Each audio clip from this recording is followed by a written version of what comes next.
Welcome back to the Darrin Horn Show, presented by St. Elizabeth Healthcare. I'm Rick Brewing, alongside the head coach of the NKU Norse, Darrin Horn. Coach, we've got a fun episode planned for today. We're going to talk to two of your Division II transfers who have played a big part in this year's season. We're starting with the guy who is currently number 2 in the single season most three-pointers made list at NKU, Josh Dilling, with 92 three-pointers and counting this season. Josh, thanks for joining us, man. I appreciate you having me.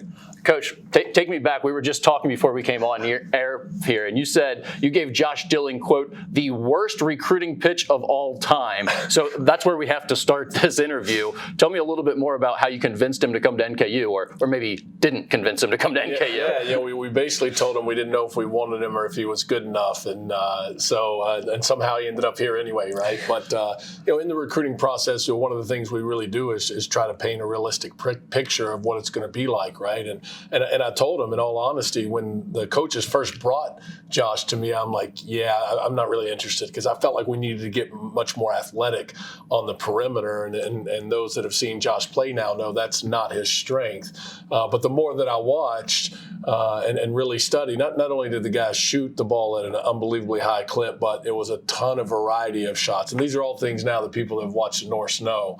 It's on the move, it's off the bounce, it's in transition, it's with people hanging all over him, and a tremendous playmaker and passer as well. And then the more we dug into who he was as a person and found out the work ethic and the character that he had, we thought he'd be a terrific fit. But we told him pretty early on, and even on the visit, hey, here are all the things we think you got to get a lot better at. Not sure you're a good fit. You're going to have to really want to come in here and work and make this thing go. And again, I think it speaks to his character and ability that he not only welcomed that message, but has made the most of it. So, Josh, your perspective, you're excited. Hey, I'm going to transfer up to Division I. I'm looking for a program that's a good fit for me. You get here for your meeting. Coach says, I don't know if we like you. What was going through your head during that meeting? It was real. I mean, it was very honest and upfront. And, we got to see a lot of clips and a lot of ideas of what this would look like. And, he's speaking to my work ethic like I was kind of ready for the challenge. And I remember we had gotten done with the meeting entirely, and my mom and I were kind of back, and I said, hey, do we commit now? Or is it, do we wait it out, kind of play it patient? But I kind of knew after that meeting, like, this is the right fit. Let's talk a little bit about your basketball journey, because it's been a unique one. Oshkosh North High School, you have a great career there, and then it's COVID, I imagine, or at least getting towards that point, recruiting starting to get a little bit weird. So how did your recruitment go? How did you end up at the D2 level and then bounce between 3 different Division II schools before coming to NKU? Yeah, so it was in the middle of COVID. Our season had ended a week before school was all canceled and everything. And I'd gotten a call from Minnesota Crookston 2 weeks into COVID, had never talked to me before. And after that, it was 2 weeks later after that, committed. And we only played half a season. And then half the team was gone after that year. So didn't really know what the future looked like. And so we said, try the transfer portal. Ended up going to Queens, University of Charlotte. And then after that, the whole transition, their coach ended up leaving. Ton of change. And so we said, oh boy, we're going back in the portal again. So, and then 2 years at Northern State. And then again, most of the team was gone or planning to leave. And so on paper, it's the 3rd transfer, 4th school. But it's been a journey that I've learned a ton. It's been a lot of change. And it's been a really positive journey throughout. And it's really ended up well. Coach, people, when they hear the transfer portal, they don't like that term. They don't like what it's done to the sport. And there are certainly ways in which it has changed the sport for the worse. But I also think when you see a guy like a Josh Dilling, and granted, you could transfer between Division II to Division I prior to the rules changing, but you see a guy that you think, oh, this is why we wanted players to have more mobility and players to have more rights, because this is exactly how the sport should work. A guy getting his chance at the Division I level who's done everything the right way. No question that, really paid his due, so to speak, right? Playing a full 4 years at the Division II level, has a degree, is actually in masters, on track to get a master's here from NKU. And I think that, as you said, Rick, these are the situations, Josh is such a great example of why it's a good thing that if guys have earned the right to have the opportunity to go play somewhere and continue to better themselves. And one of the things I'm most proud of, he's far exceeded expectations in terms of his actual overall performance. But I'm just so proud of his work ethic and how he's improved as a player in so many ways, especially on the defensive end. Coach was telling us, athleticism, length, maybe not Josh's strongest points. The first game at the Division I level, you go up against Florida State, who is known traditionally for being one of the longest, most athletic teams in the nation. Yeah. You lead NKU with 18 points in your Division I debut. What was that game like for you? I know it wasn't a win, but for you to play like that and put up points personally, did you feel like that was kind of a I belong moment? It was surreal. I remember talking to my parents after, and we walk into warm-ups, and you're looking around the big arena, and you're like, oh my God, like this is serious stuff. I mean, we're playing a big time game. So unfortunately, we didn't get the win there, but it was fun all the way around, and even just flying and the whole experience itself was it was great. You finished off the regular season against Youngstown State, another game in which you hit 7 3-pointers, the third time you've done that this season. When you look at this system and the style in which you guys play, why was that such a good fit for you? How were you able to be so comfortable with getting off for these big shooting performances? Yeah, that's a lot on the coaching staff, honestly. They give me so much confidence and tell me to just keep being aggressive. And, I remember I'd missed my fourth in a row to start the game, and I hear him yelling, you keep shooting, and I'm running back, and I'm like, all right, I got you, But I think that's the biggest thing is they're feeding me with confidence. And then you got guys like Dan and Sam and Trey, and they're all, we're making plays for others, and we're getting assisted baskets, and so it's just got to be ready to shoot and be aggressive about it. And so I think that's the biggest thing for sure. Coach, philosophically, he's not the first guy to do this, where he comes in, he has multiple big performances with 5, 6, 7 3-pointers in a bunch of different games. What is it about the system that sets it up for guys to do that? Because, you've even recruited and coached the school's all-time leading scorer, Marquez Warwick. Well, I think even before you talk about the system, I go back to what my high school coach told me over 30 years ago. If you can play, you can play, right? And the guys that we've brought in can really play. And so I don't think it's as big a jump as some people might think for them. But I do think that what helps in the system is the things that Josh just touched on. We give our guys a lot of freedom and confidence on the offensive end, especially if you're a guy that can shoot the ball like Josh can. And it's really built on taking advantage of what the defense gives you. Some nights that might be more inside or more at the foul line or attacking the basket, but some night that might be more 3-point attempts. And so I think that, Josh just stepped in and played with great confidence and taking advantage of the system. But again, you can be open, you got to make them, and he's made them at a high clip, really an outstanding shooter. Josh, you joined us on the Coach's Show on the radio last week, and I did get a question from the fans in attendance that I wasn't able to slip your way, so we'll do it now. Okay. They noticed that after you've been hitting threes this year, a signature celebration has kind of taken shape with the little flick of the hand afterwards. The fans have liked that. Is there a story behind that, or how did that develop? I wish there was more of a story, but we had the guys, actually, we saw the Celtics kind of finish a game, and there was kind of a dagger three in the corner in front of their bench, and he turned and kind of hit the wave, and so we kind of just showed up to a practice one day, and it kind of just turned into something. But we noticed that it brings a lot of energy and seems to get the crowd involved, and the guys on the bench are, all involved in it. So it's just kind of turned into a regular thing. And I know, looking at Coach Horn, the key is that you've had multiple big shooting performances since you started doing it. That's the real key about signature celebration. You got to shoot well after you start doing that, and you have. Josh, let's wrap it up with this. Coach mentioned that you are finishing off an MBA. You're trying to complete this in 1 year. Is that correct? Yes. Yep. So what has that been like, that part of coming to NKU? Not just the basketball side, but you're doing some real student work right here. Yeah, it's actually, I've never seen anything like it. It's 5-week classes. So it's either 2 or 3 at a time. You're taking them for 5 weeks, so they kind of go by pretty quick. So like right now I'm taking 3, just starting them this week. So it's been really good. It's been about 8 classes per semester, and just kind of finishing that up at the end of May, and we'll get it done in a year. Josh, thanks so much for joining us. This was a lot of fun, man. Seriously, appreciate you having me. All right, you're watching the Darrin Horn Show, presented by St. Elizabeth Healthcare. Do you have an experienced ACL doc you can recommend? I'm right here. Can you tailor treatment to me? I'm right here. Is it possible to get medical advice in the middle of the night? I'm right here. At St. Elizabeth, we provide a faithful commitment to the community, innovative treatments, and unsurpassed advancements in care. We understand you have questions, and at St. Elizabeth, we personalize care with answers you need. We live with you, build with you, grow up with you, and dream with you.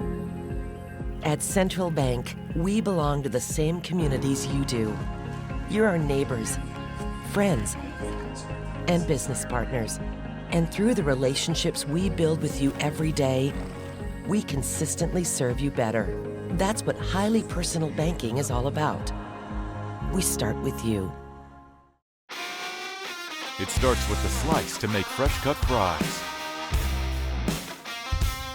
the squeeze to make fresh lemonade, and the sizzle of the sub. Oh yeah, pin-station.com. Join Kentucky Wild and make a difference for our threatened wildlife. Your membership supports opportunities to experience wildlife conservation projects side by side with the Kentucky Wild team and receive some sweet gear too. Join today. Annual memberships start at $25.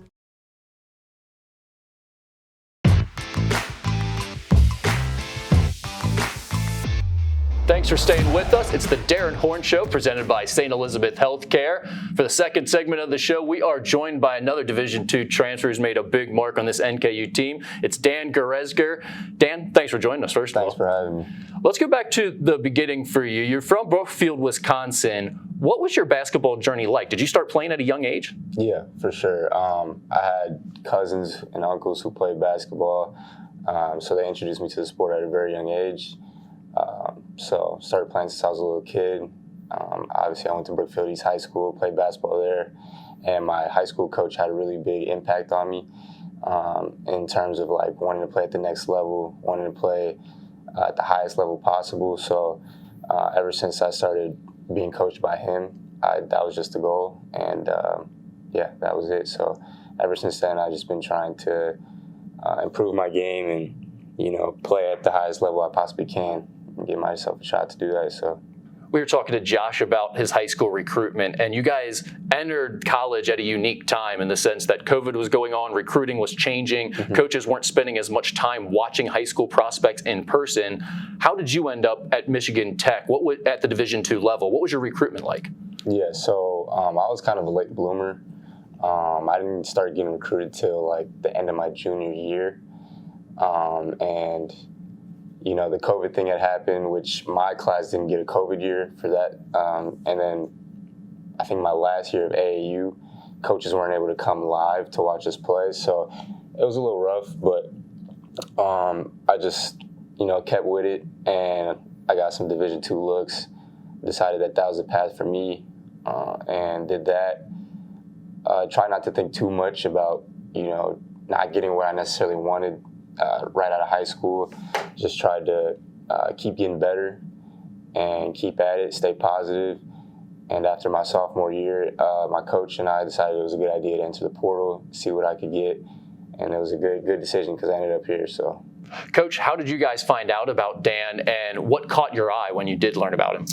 Well, I mean, it's just kind of a normal portal process, right? We find out that this guy's in the portal, and you look at his numbers, and they're pretty impressive. And then, for me, much different than we talked about with Josh, right? And the people that have watched us play know what I'm talking about. Dan just literally jumped off the screen. He went and did some things that are just impossible to ignore, both athletically and skill-wise in terms of the plays that he can make. And so, and then digging into it a little bit further. In fact, this was a deal where this was like I want to say a Saturday morning I got it, or maybe Friday afternoon, and the next day I'm talking about, hey, I want to come see you. And by the next morning, within about 36 hours, I'm sitting with his family at breakfast in Wisconsin, in Milwaukee. And so, he jumped off the screen that much to me, and became a priority in a hurry. We've talked about Dan throughout this year, and even recently you made some comments to us after a game that more so than maybe any guy you've coached, he's stuck with it and showed improvement and gone from a guy who you felt like you maybe couldn't rely on at all in certain moments to a guy who you're really putting the ball in his hands in important moments and saying, go win a game for us. What was that process like from your perspective? What did you see from Dan over the course of this year to go from where he was to where he's at now? Yeah, I think the number one thing, and all the guys that have had success here, I think this is a common theme, Rick, is that like he let us coach him. and he let us coach him really hard. He was a guy that never shied away from being challenged, when he wasn't playing well. And one of the challenges and maybe negatives of the portal when guys transfer is, they're not getting to go through that normal process of growth and facing some adversity and things not going well earlier in their careers. Freshmen, maybe they don't play as much as they want, and so Dan kind of had that in a very compacted time, right? But we just got to the point where I also knew that this guy had some special ability. Again, I was so impressed with the way he continued to take coaching and continue to work, put in extra time in the gym, especially with Simon McCormick. And, we finally just sat down and said, hey, look, we want to get you to where we think you can be. Here are a few things we got to focus on that we got to have. We'll live with all the other growing pains that come with it. And to Dan's credit, not ours, he's really focused on those things and done them well and played through a lot of adversity personally. I mean, it has not been an easy path for him. And now I think we're starting to see what we all believe could happen, both Dan and our coaching staff. And as you mentioned, literally taking games over and making big plays when it matters most. All right, Dan, tell me about it from your perspective. I mean, we're going back to, I think it was the game at Cleveland State where you didn't play. And then shortly after there, you were winning games, making clutch shots at the end, playing 30 minutes. Mm-hmm. What was that like from your perspective? Because a lot of guys I don't think could get over that hump of going to the bench and not getting their minutes and then having to play a key role like that. Yeah, for sure. I would just say, it was a journey, like Coach said, and the biggest thing for me was just trying to stay positive. You know what I mean? Not getting too down on myself, but also holding accountability for myself in terms of, I put myself in this position, and the only person that's going to get out of it is me. So trying to have that positive mindset every day, coming into practice, coming into film, getting extra shots, things like that. And also, the reason I came here was because I knew and trusted the character and culture that the coaches had here. And, I know that they had a lot of belief in me, a lot of faith in me, and they were going to stick through it with me, regardless of minutes or whatever, whether it was film after practice, whether it was extra shots with Coach Sy, whether it was little talks with Coach Horn, just how to impact the game, how to impact winning, not try to think about my individual performance. And I think that, ultimately things started to work out well, and I kept my head down and just kept trying to play hard and trying to impact winning, be a ball handler, be a point guard, make plays for others. And because of that, things started going up very quickly for me. So yeah. I think I speak for all NKU fans when I say I'm really glad that you figured it out and got it going, because you are a fun player to watch. And I think more so than maybe any player that I've seen at the college level, or as well as any player I've seen at the college level, you finish from outside the lane on these runners with these high arcing shots off the glass. It's just a very unique shot to watch. How did you develop your ability to finish around the basket like that? Yeah, I would say playing against older guys as a kid, trying to figure out ways on how to beat them and kind of using my touch and length. I've always been kind of long, so figuring out ways to, beat the defense. And, as you get older, defense gets better. There's help side, there's all that, trying to time shots, stuff like that. I think I added that part to my game at a really young age. So that kind of stuff just comes naturally to me, and I think I have a good feel for the game. So those things come kind of easy. Obviously, still working on my game, still working on continuing to get better at other things. And, yeah, I think those type of things that you said it's fun to watch it's just kind of natural for me. So. You're not having to speed through the MBA process like Josh that we just talked to. What are you currently studying? You have another year of eligibility left. Mm-hmm. Yeah, I'm currently majoring in interdisciplinary studies with a minor in marketing. So like the business aspect field of it. My dad is a business owner, so kind of following his footsteps and doing that. And yeah, it's going good here. I love NKU. We have great staff. Madison is great. Our academic advisor, Brittany, is great. So things are going good with all that stuff. Well, Dan, we are really glad you are here. We're really glad you're having the success that you've had this season, and we can't wait to see what's in store for you in the future. I appreciate you. Thank you. All right, that's Dan Gherezgher. You're watching the Darrin Horn Show, presented by St. Elizabeth Healthcare. Do you have an experienced ACL doc you can recommend? I'm right here. Can you tailor treatment to me? I'm right here. Is it possible to get medical advice in the middle of the night? I'm right here. At St. Elizabeth, we provide a faithful commitment to the community, innovative treatments, and unsurpassed advancements in care. We understand you have questions, And at St. Elizabeth, we personalize care with answers you need. We live with you, build with you, grow up with you, and dream with you. At Central Bank, we belong to the same communities you do. You're our neighbors, friends, and business partners. And through the relationships we build with you every day, we consistently serve you better. That's what highly personal banking is all about. We start with you. It starts with the slice to make fresh cut fries, the squeeze to make fresh lemonade, and the sizzle of the sub. Oh yeah, pin-station.com. Join Kentucky Wild and make a difference for our threatened wildlife. Your membership supports opportunities to experience wildlife conservation projects side by side with the Kentucky Wild team and receive some sweet gear too. Join today. Annual memberships start at $25.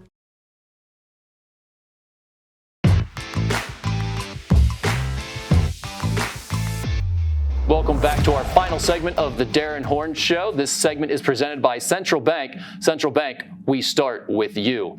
It's time for our video breakdown portion. And Coach, this video we're looking at has some clips from recent games and shows some of the ways in which you put those wins away. You ended the season on a 4-game winning streak. Yeah, all the clips that you're going to see are clips that we refer to, Rick, as winning plays, right? Little things like loose balls, running the floor, the kind of stuff we tell our guys might not show up in the stat sheet, but really goes a long way to getting some victories. All right, let's take a look at these clips here. And it's going to start with the defense. One of the things that you guys have really been doing a great job is just swarming, playing really fast and with a lot of energy. And sometimes it's aggressiveness on that play you just saw with Trey Robinson. It's being disciplined and not fouling and reaching, showing hands. We really pride ourselves on, with the way we play defense, being able to random trap and then make difficult passes. Those little turnovers add up. When we're playing well, the steal total is 8 and above. And again, a lot of this is not structured or planned. It's just Randall being aggressive right there, as you see, and going and taking the basketball from somebody.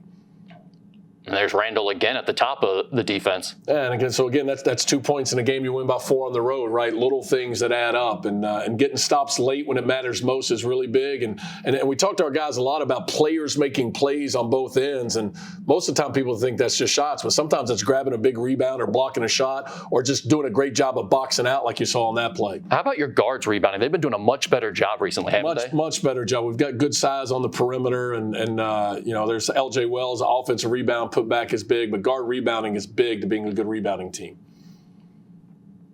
This play is great. Kean blocks a shot on one end, sprints, gives great effort, and gets a putback on the other. Again, a lot of these are just hustle and effort or show great unselfishness. Randall with the hustle play and then the unselfishness to hit Dan for the big shot. Here's a loose ball, not just one, but 2 guys, including 7-foot Paulus Rapolis on the floor. Gotta love the hustle from the freshman. No question. And again, just look at Caesar. And it's not just one guy, it's every guy. It's, a lot of coaches refer to it as culture, right, of just how you want to play. But these are winning plays that add up in games that really matter. And you see, because Randall made the effort play, now he steps in and makes a big shot on a ball ahead. Love the unselfishness of this play. Ball ahead. Unselfish pass by LJ to Sam to Dan. Those are plays that really build not only momentum but energy, as Dan referenced earlier, right, in the way that we play for each other. That was just beautiful transition basketball right there. One of the things that stands out watching those clips is it's not one guy or 2 guys. I mean, we just talked about almost everyone, including the end of your bench. Some guys that don't even check in a lot. When they get their opportunity, they're making the most of it right now. No, there's no question, and we've really tried to build this program on, everybody counts, everybody contributes. You never know when it's going to be your turn, and those are the kind of plays that are the big separators, especially in March when it matters most. We got to talk to a couple of your players today. How have you guys fostered this Division II pipeline? Because, man, you have really hit on these guys at a high rate.